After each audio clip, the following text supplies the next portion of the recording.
Hello, welcome, or welcome back to Heretic Tarot. My name is Liz. I will be guiding you on this journey today. I haven't even actually chosen a deck. I just, the energy was available for me to make this little intro. I'm like, am I going to be an intro girly? Yeah, for the time being.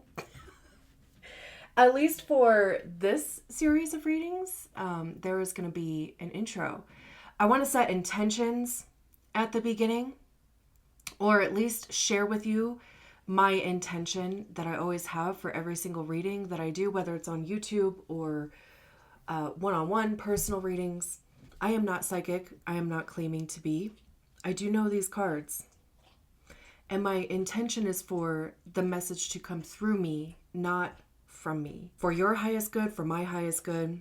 We're just two friends reading tarot together.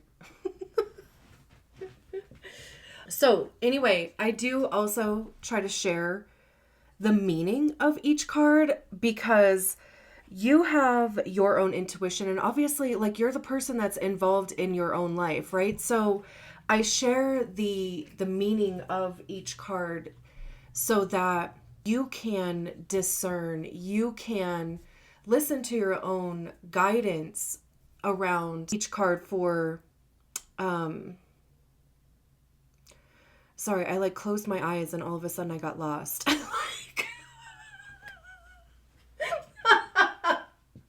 I am naturally a blonde. I immediately heard blonde moment. Anyway, I closed my eyes and I got lost. Bro. Anyway, okay. So yeah, you have your own intuition. You're the one, right, that's involved in your own life.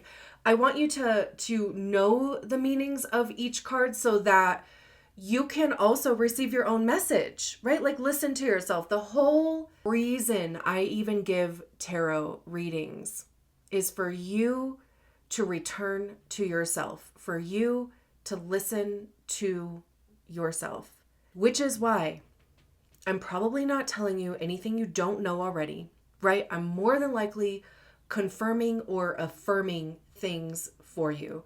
No doubt your intuition is see, told you.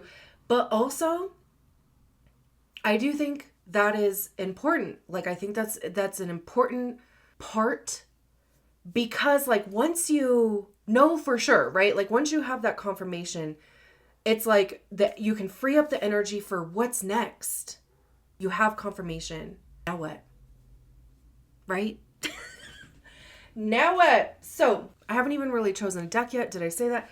This is a deck that I was thinking of in my mind's eye. Let's see if it even wants to do the reading or not. Do you want to do the tarot readings? Yeah, okay. That was the Ace of Cups. I do that for every reading too. Consent over here. Is there anything else that I wanted to say? If you haven't subscribed to the channel, I would absolutely love it if you did, because honestly, community is becoming a big thing for me in what's next for me. So let's get on to the reading. Great. So this is a reading for the 3-5 human design profile. If you don't know what your human design profile is, there is a link in the description for you to get your human design body graph, and your profile will be listed on there. Now, you don't need to know a ton about human design in order for these messages to resonate.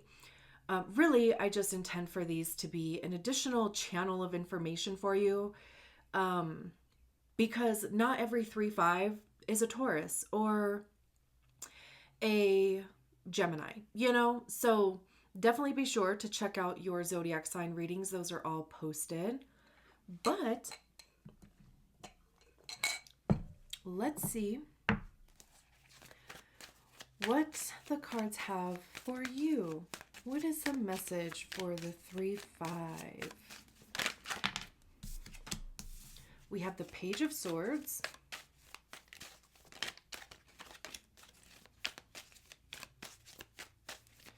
what What else? 7 of Cups. And I don't know, maybe one more card at least. The 10 of Wands. The 10 of Swords at the bottom of the deck. 6 of Wands. 5 of Swords. Ace of Swords. Okay. We have 2 10s here. And they happen to be the rougher of the 4 10s that are in the tarot. I guess there's 5 because there's a 10 in the major arcana. But the good news is, though, 10s are completion. So we have that going for us, right? But we start with a Page of Swords.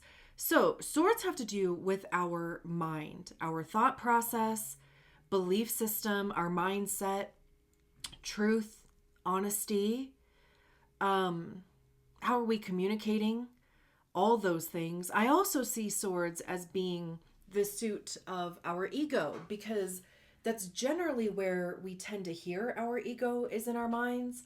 And our ego is created by the stories that we attach to experiences, to feelings, to circumstances, and it becomes our belief system, right? Like it becomes our personality, our temperament, how we perceive our reality. So, with all that being said, pages are pretty new too. They already have the Ace of Swords in their hand, but it's like they're not really attached necessarily to any one belief, any one idea. Like now they're trying things out.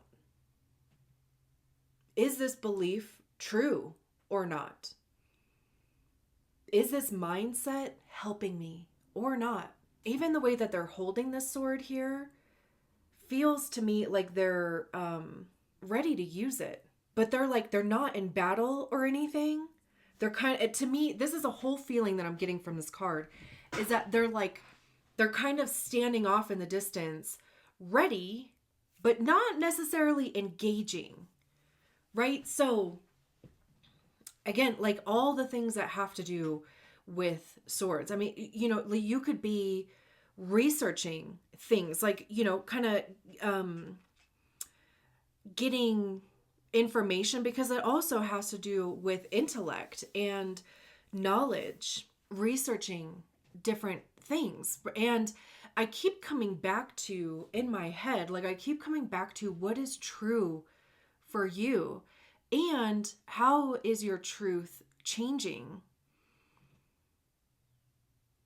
which is such a huge part of the healing process, because we are all just a culmination of events that we have attached a story or a belief to, right? And then we go out and we navigate, we react to life from that lens, right? And part of the, like, even with human design, the deconditioning process is recognizing like how much of that is not even yours in the first place, and how much of that isn't even actually true. Like a big part of my own healing journey was following those breadcrumbs back to where was that story that keeps coming up in my mind, right? Like where did that start?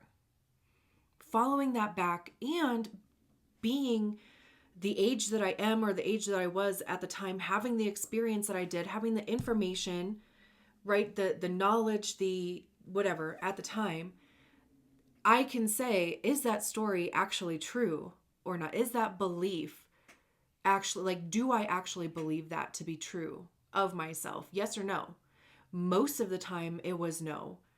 So then it's like, okay, what is the actual truth of this then? And also, what is a truth that I want to carry with me going forward? Interestingly enough, too, like this Page of Swords is heading towards this Seven of Cups. Like the right side of the card is the future. The left side of the card is the past. So they are thinking more about the future. And with it being a page, right, again, like it is newer energy. Like the pages are the adolescence of the court cards. So think of it as like adolescent type of energy, because again, right, like you can shape and mold an adolescent person. And also too, just keeping that open mind, allowing things to change, allowing your beliefs to change, allowing truths to change based on yourself, really. The Seven of Cups have to do with our emotions, heart chakra, how we feel about things, how we feel about ourselves, our relationship to love, how do we give it, but more importantly, how do we receive it? And in this Seven of Cups, well, the Seven of Cups generally talks about options, considering your options too. Like, what do you want to prioritize?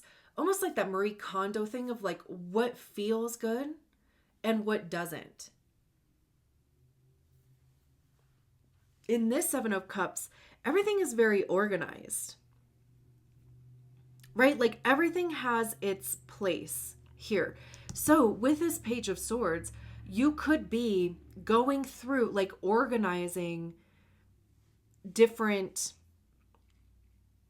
aspects of yourself, of a situation even too. I mean, you know, I am very much like when I read cards, I very much like I'm talking about you, right? You are like my main priority. I mean, of course, like there's life happening and situations that we're involved with. So, of course, you know, don't force it to fit, but take it how it resonates, you know. But there are these different, there's a dragon, a castle, a person. This looks like fruit and diamonds and like maybe pearls in there. There's a snake here, a wreath here, a mask here. So these would be like all these different aspects of your life, right? The dragon, I'm like, what would be the symbology of a dragon? Like, if you have an idea, put it in the comments.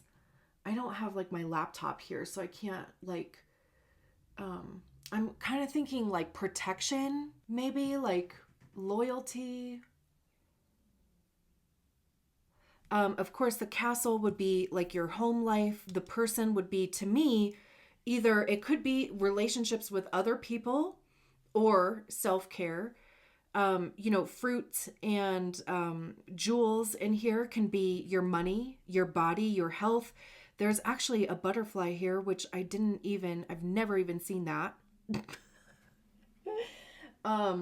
Transformation, which I kind of see with the snake is like personal development or like personal growth.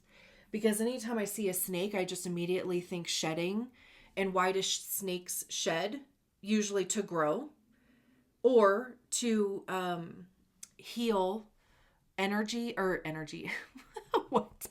That too. Okay, we were talking about healing. But to heal injuries is what I was going to say. The wreath, I mean, there is a wreath here on the Six of Wands.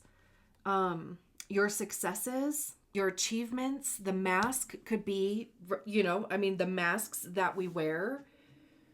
How do we show up, right? Like, what are the masks that we do put on for just being in everyday life or work or in your relationships, whatever. But right, like they're all organized. They all have their place. So it's like being able to go through and analyze each one of these things using the Ace of Wands. Or I'm sorry, the Ace of Swords that this page is holding. You know, it's like, is there a different perspective that you can have on these things?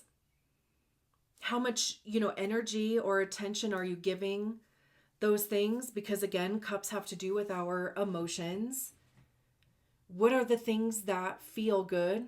Can you prioritize those things? objectively looking at those, right? Like, can you prioritize the things that feel good and stick a pin in the things that don't? Also, too, like with the organization aspect that is coming through on this card, it's like focusing your attention on each, like being able to see the bigger picture versus just having all these things like piled up.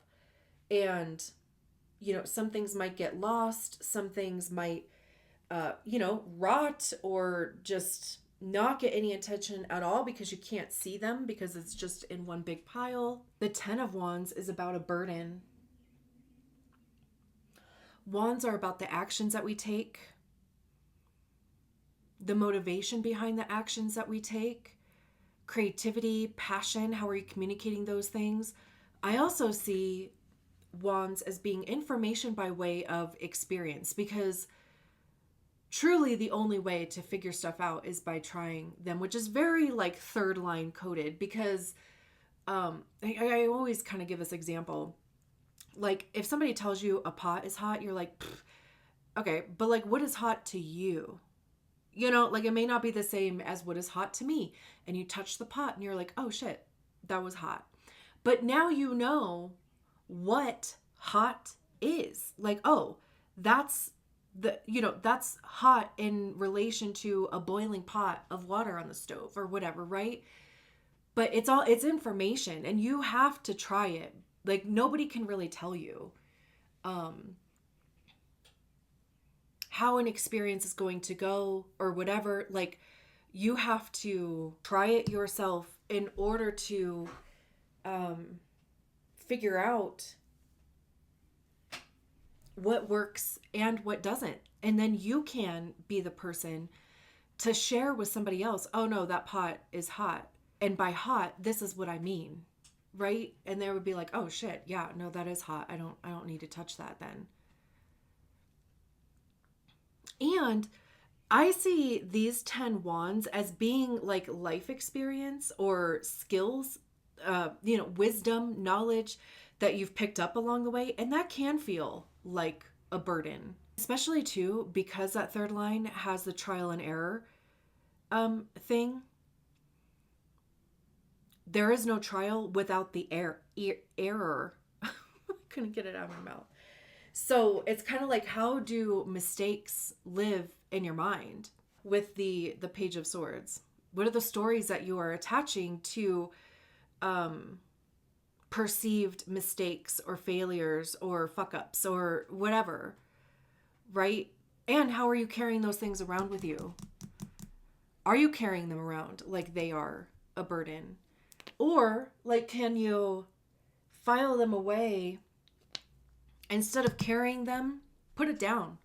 You don't have to carry it in order to remember it or to prove that you had that experience, or that, it's almost kind of like the word that keeps coming through my head is gone now.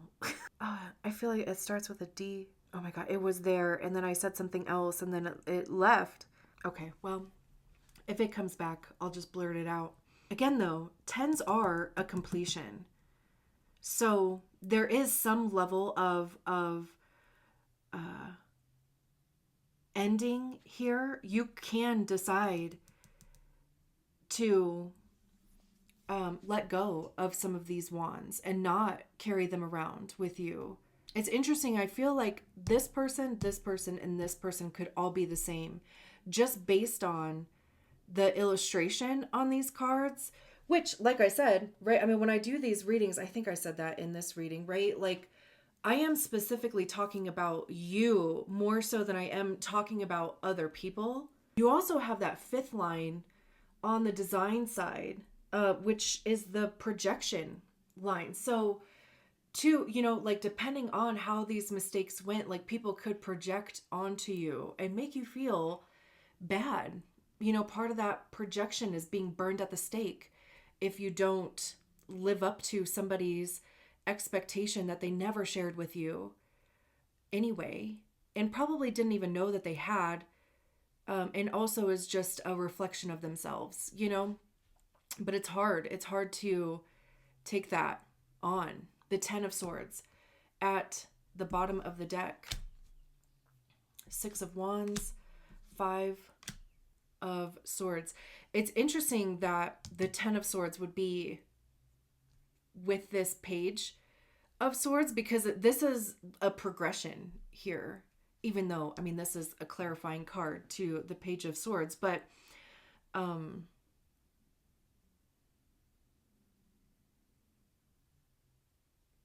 it's like, you know, instead of having all of these different beliefs, things that, I mean, truly have more than likely been causing you harm in some capacity, whether it's holding you back, you know, limiting belief, self-sabotage. Somebody had to stick these swords in this person's back too, and that kill shot in the neck. Somebody had to do that. So this could be, I get, you know, it's like carrying around all this shit that is not yours. But as human beings, what we tend to do is take other people's shit that they stick into us, you know, or that they say to us, and we accept it as being true because of how we're feeling in the moment. But, right, like this Page of Swords is only holding one, and that is their own truth. So again, it's like letting go of all of these things here. They've already done their damage. This is almost like a rebirth thing happening on the Page of Swords. But it's like really locking into what is true for you, not being as affected by other people's thoughts, ideas, perspectives. You have your own now, right? And you're learning, you want to be more locked into that. The Six of Wands is recognition and success. And again, you know, like I was saying with this Seven of Cups, right? Like just kind of organizing things, you know, being able to focus your attention on each individual cup. That's kind of how this Six of Wands feels like to me, like successfully doing that.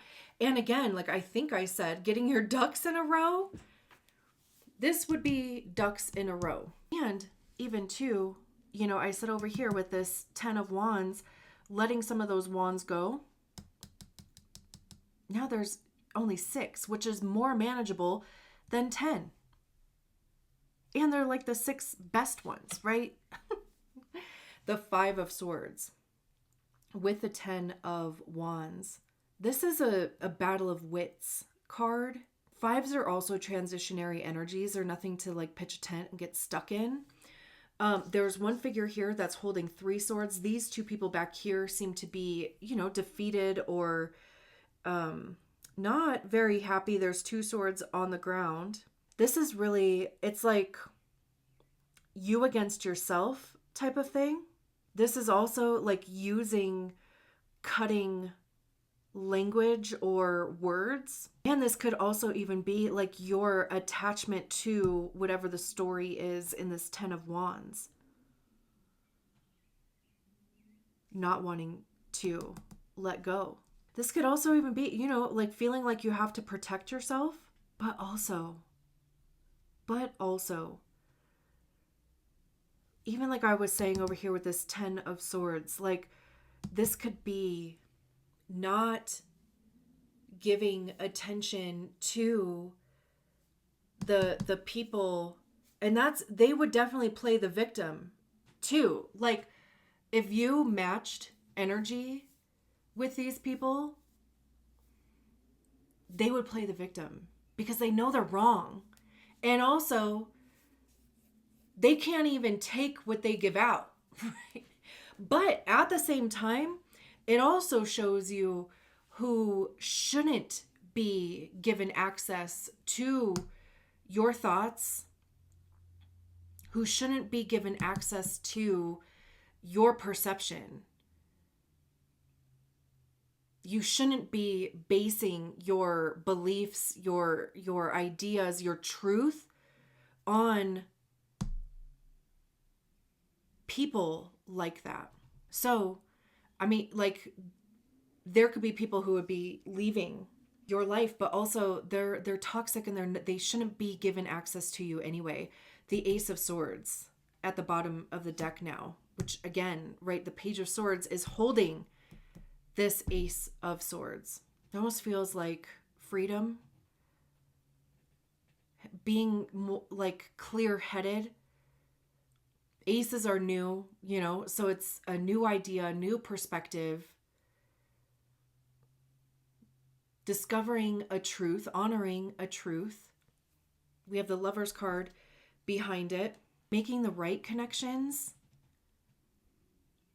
This is also like about choices and decisions. Yin and yang too, like the divine feminine, the divine masculine, the energy, not necessarily the gender, but just being more in balance with like your own energy. This is Gemini, which is also an air card. We have a lot of air out here with all these swords. Okay, I'm going to leave it there. Thank you so much for allowing me to read your cards. I will talk to you soon. Bye.